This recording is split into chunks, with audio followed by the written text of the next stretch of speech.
இந்த ரெசிபியை பிடிக்காதவங்க யாருமே இருக்க முடியாது. அதுக்கு பழுத்த 10 தக்காளி பழம், ஒரு பெரிய வெங்காயத்தை நல்லா பொடியாக கட் பண்ணி வச்சுக்கலாம். ஒரு கடையில் 1/2 டீஸ்பூன் நல்லெண்ணெய், 1 டீஸ்பூன் கடுகு, 1 டீஸ்பூன் உளுந்த பருப்பு சேர்த்துக்கலாம்.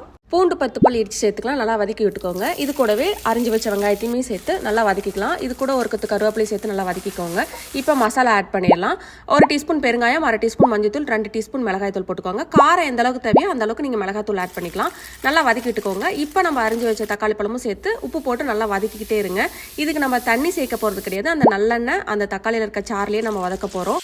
இதை செய்யறதுக்கு கொஞ்சம் நமக்கு பொறுமை தேவைப்படும். ஏன்னா அடி பிடிக்காமல் பக்கத்துலேயே இருந்து செய்கிற மாதிரி வரும். ஏன்னா நீங்கள் ரெசிபியே சொல்லாமல் நீங்கள் பாட்டுக்கு செஞ்சிட்ருக்கீங்கன்னு பார்க்குறீங்களா? வேற ஒன்றும் இல்லை, இது தக்காளி தொக்கு தாங்க. இது நான் 1 டேக்கு ஆகிற மாதிரி மட்டும் நான் செய்கிறேன். இதை ரொம்ப நாள் வச்சு செய்கிற மாதிரி நம்ம செய்கிறத ஒரு லாங் வீடியோவில் நான் போடுறேன். மறக்காமல் ட்ரை பண்ணி பாருங்கள். தக்காளி தொக்கு இட்லிக்கு, தோசைக்கு, சப்பாத்திக்கு, சாப்பாட்டுக்குன்னு எல்லாத்துக்குமே அல்டிமேட் காம்பினேஷனாக இருக்கும். கண்டிப்பாக நீங்கள் ட்ரை பண்ணி பாருங்கள். பழைய சாப்பாட்டுக்கு கூட நீங்கள் இதை தொட்டுக்கலாம். அந்தளவுக்கு டேஸ்ட்டாக இருக்கும். மறக்காமல் நம்ம சேனலை சப்ஸ்கிரைப் பண்ணிக்கோங்க. இந்த மாதிரி வீடியோஸ் தொடர்ந்து நம்ம சேனலில் வரும்.